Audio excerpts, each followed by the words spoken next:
मुझे वो सिंपली एक दो लाइनें याद आ गई कि जबर का मौसम कब बदलेगा,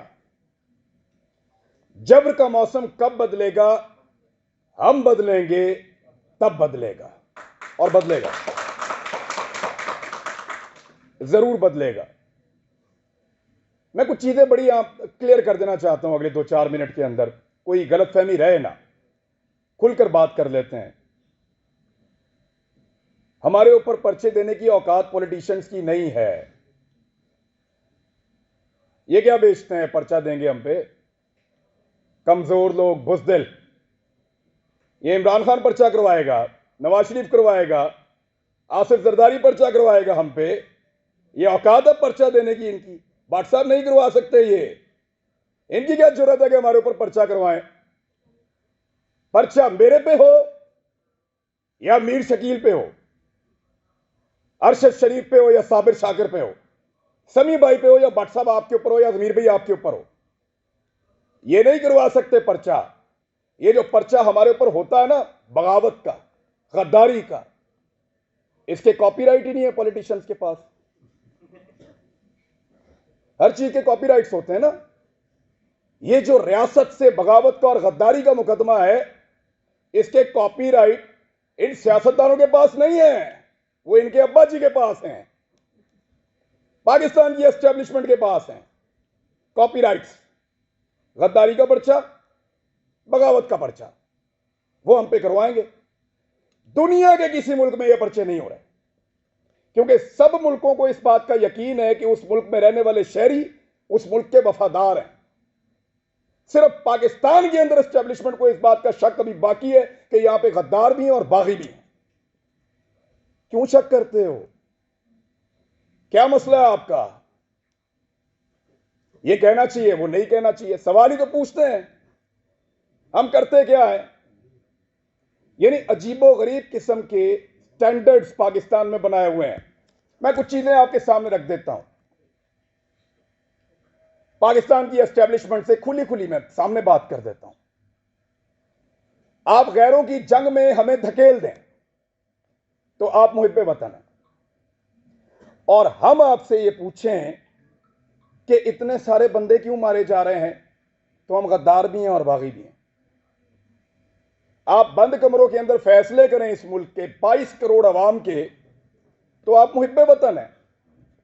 हम आपसे पूछें कि उन फैसलों के नतायज पे नजर देखिए, बताएं कि ये हालात क्यों हुए, तो हम गद्दार हैं। आप पाकिस्तान में बार बार रजीम चेंज ऑपरेशंस करें, मुंतखब हुकूमतों को गिराएं, तो आप मुहिब्बे वतन हैं।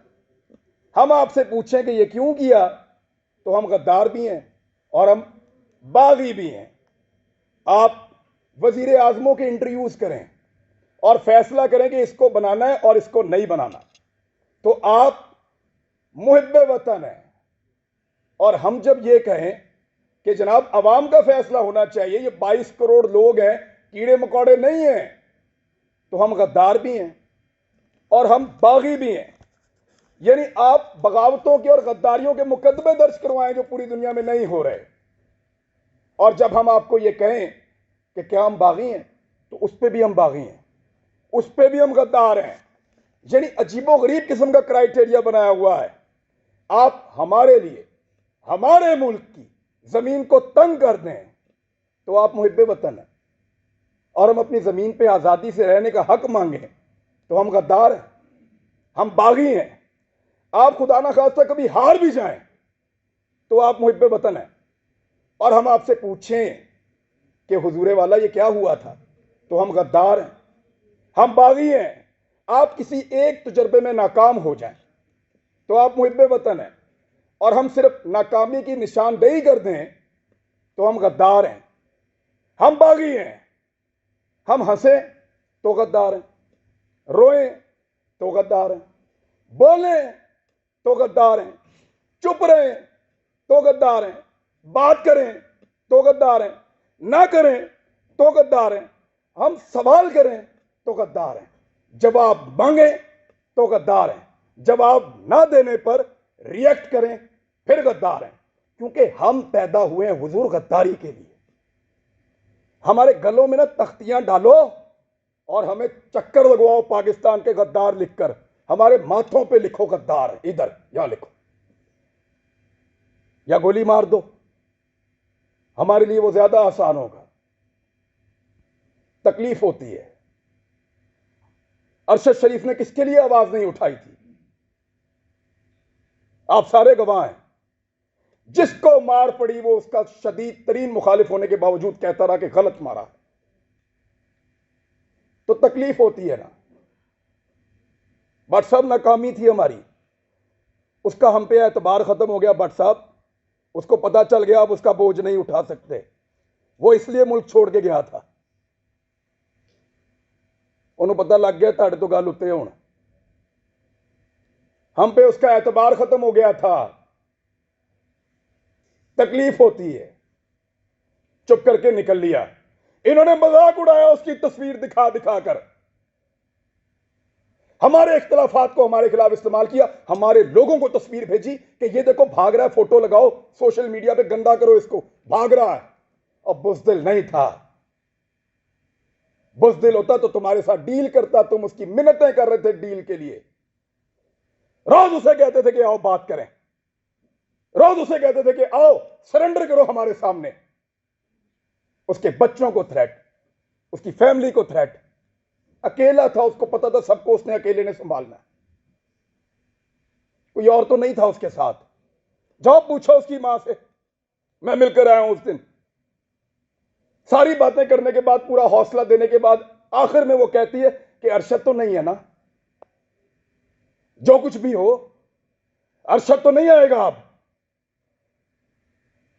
हम पे उसका एतबार खत्म हो गया था, इसी काबिल हैं हम पे भरोसा नहीं था उसका, इसलिए वो यहां से गया।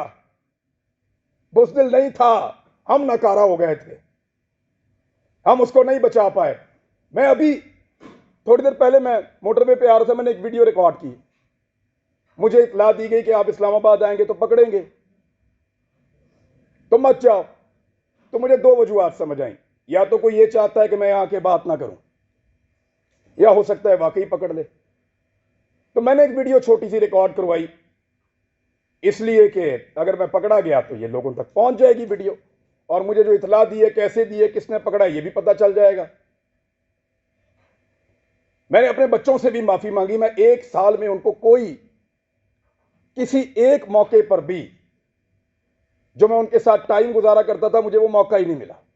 मैंने उसी वीडियो में उनसे माफी मांगी कि बेटा सॉरी, बाबा फिर लेट हो गए, लेकिन वादा आपसे पूरा करेंगे। लेकिन आपको पता मेरे दिमाग में वाही चीज क्या चल रही थी? मेरा भी आप सबसे एतबार खत्म हो गया है। आखिर में मेरे दिमाग में यह आ रहा था कि अरशद नहीं है, बोलेगा कौन? वही था सबको इकट्ठा करके वहां अदालत में पहुंच गया था। क्यों पकड़ा उसको? हौसला देता था, डट कर खड़ा था, हर जगह उसने आवाज उठाई और पूरी कोशिश की उसने कि यह मुश्किल वक्त गुजर जाए। अभी मैं इस यकीन के साथ अंदर जाऊंगा कि अरशद पीछे नहीं खड़ा हुआ। अब सिर्फ ये एक कमी मुझे महसूस हुई है, वो इस कमी के साथ पाकिस्तान छोड़ गया था। वो तकलीफ मैंने आज पहली मर्तबा महसूस की है कि जब वो ये मुल्क छोड़कर जा रहा था तो वो कितना बेबस था, और उसका हमने मजाक उड़ाया कि फलां फ्लाइट से निकल गया, इस तरह निकल गया, इस तरह भाग लिया। उसने मुझे फोन पे बताया, इमरान तुझे पता है मैं कैमरे में जानबूझकर मुस्कुरा रहा था, वो इसलिए कि मुझे पता था ये मेरा मजाक उड़ाएंगे। मजाक उड़ाते हो यार, पहले जमीन तंग करते हो, फिर कोई यहां से चला जाए तो उसका मजाक उड़ाते हो। क्या बंदूक लेकर तुम्हारे गले पड़ जाए? वो भाई बोलने का काम है उसका, साफी है वो अपनी साफत से टक्कर दे रहा था, देता रहेगा, शहीद है, तुम्हारे लिए निशाने इबरत बनेगा वो। मैंने पहले कहा था, आज फिर कह रहा हूं कि तुम्हें सिर्फ मारना आता है, हमें और बहुत कुछ आता है, और वो हम इंशाल्लाह करके दिखाएंगे। सिर्फ हमें मारना नहीं आता।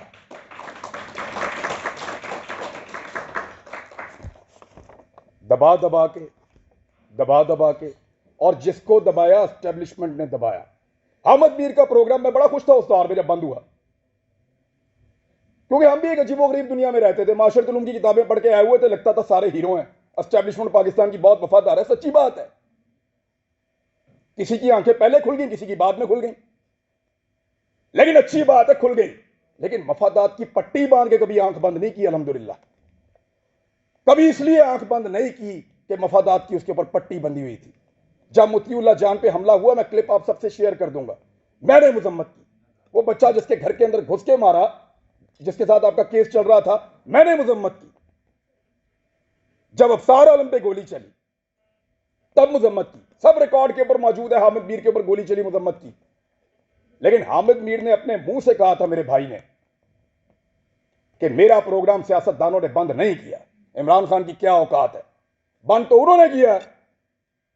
अब बोलता है इमरान खान से बदला लूंगा। अपने मुखालिफ को पहचानिए, फिर इकट्ठे हो जाएं, तो शायद आपकी जान छूट जाए, वरना ऐसे ही इसी तरह हमारा वक्त गुजरता रहेगा। मैं सिर्फ एस्टैब्लिशमेंट को एक बात कहना चाहता हूं कि हुजूर, आपका मर्तबा, आपका रुतबा बहुत बड़ा है। ये बहुत छोटे छोटे काम हैं जिनमें आप पड़े हुए हैं। ये छोटे छोटे काम हमें करने दें। एतबार करें हमारे ऊपर कीड़े मकोड़ों पे, हम गद्दारों को ये मुल्क चलाने दो। आप मुहिब्बे वतन है, बहुत बड़े लोग हैं आप, बड़े बड़े काम किया करें आप। आपका रुतबा बहुत बड़ा है, बड़ा मुकद्दस काम है आपका, हम उसकी कदर करते हैं, यूं सलूट करते हैं आपको, खुश होते हैं आपको देखकर। लेकिन ये छोटे छोटे काम हमारे लिए छोड़ दीजिए, हमारे लेवल पे मत गिरिए। आप बीच में से निकल जाए ना, तो इन सब माफिया को हम संभाल लेंगे, मीडिया वाले। बस आपके खिलाफ बोलने को जरूरत की बात नहीं है, दिल नहीं करता, खुदा की कसम दिल नहीं करता, खुदा की कसम दिल नहीं करता। डरते वरते नहीं है, पता है आपको, बुज़दिल नहीं है हम। क्या करोगे, गोली मार दोगे, मार दो। डरते नहीं है तुमसे, तुमसे प्यार करते हैं, तुम्हारी कदर करते हैं। डरो उस दिन से जिस दिन हमारे अंदर से यह जज्बा खत्म हो जाएगा। हम प्यार करना चाहते हैं, कदर करना चाहते हैं। हमें मत धकेलो, दीवार के साथ मत लगाओ, और ये ड्रामा बंद करो। पाकिस्तान के फैसले पाकिस्तानी करेंगे, पाकिस्तान के फैसले हम करेंगे। ये हमारा राइट है, लोगों का राइट है, डेमोक्रेसी ये कहती है। ये बंद कमरों के अंदर ड्रामे बंद करो। पाकिस्तान को तजुर्बा, मैं बचपन से पढ़ रहा था, लिखा हुआ था, इस्लाम के लिए तजुर्बागाह बनाएंगे पाकिस्तान को। हमारे लीडर्स ने ये बताकर पाकिस्तान बनाया, वो किसी और चीज की तजुर्बागाह बना दिया। पकड़ के इसको पकड़ लो, उसको नंगा कर लो, उसको डंडे मारो, उसके कपड़े उतार दो, उसको घसीट के वहां पे ले जाओ, इसको जगाते रहो, इसको शहरों में फिराओ। अजीब ड्रामेबाजी है। वो ये मुल्क का क्या बना दिया आपने इसको? आपके अपने घरों में बच्चे नहीं है? यानी हमें डिवाइड करके हम पे रूल कर रहा है। पहले गोरा कर रहा था, अब एस्टैब्लिशमेंट कर रही है। इससे अगर निकलना है ना, तो एक बार सोचना पड़ेगा। मैंने यहां किसी को तनकीद का निशाना नहीं बनाया, मैंने सिर्फ बताया है कि वो कौन है जो हम सबको डैमेज कर रहा है। इस मौके से हमें फायदा उठाना चाहिए, हम सबको एक मौकिफ बनाना चाहिए। एक मौकिफ कम से कम इस बात के ऊपर कि एक को मार पड़ेगी तो सबको मार पड़ेगी। यहां से भी शुरू कर लो तो बहुत है। बाकी मर्जी है, अगर डिवाइड एंड रूल करना है तो फिर करते रहिए। इस गंदे खेल का हिस्सा बनना है तो बनते रहिए। व्हाट्सएप को मैं इसलिए अप्रिशिएट करूंगा कि कोई भी फोरम हो, कोई भी जगह हो, कोई भी बुलाए, जब सहाफत का नाम आता है तो आप लोग आ जाते हैं। सर, आप लोगों का बहुत शुक्रिया। हालात बहुत मुश्किल है। जिस मुल्क का चीफ जस्टिस कहे कि वो बेबस है, उधर व्हाट्सएप क्या करें बेचारे। लेकिन ये वक्त भी गुजर जाएगा, यूनिटी आएगी इंशाल्लाह, इकट्ठे होंगे। और हम नहीं चाहते कि हम अपनी एस्टेब्लिशमेंट का मुकाबला करें। इबाद आ जाओ।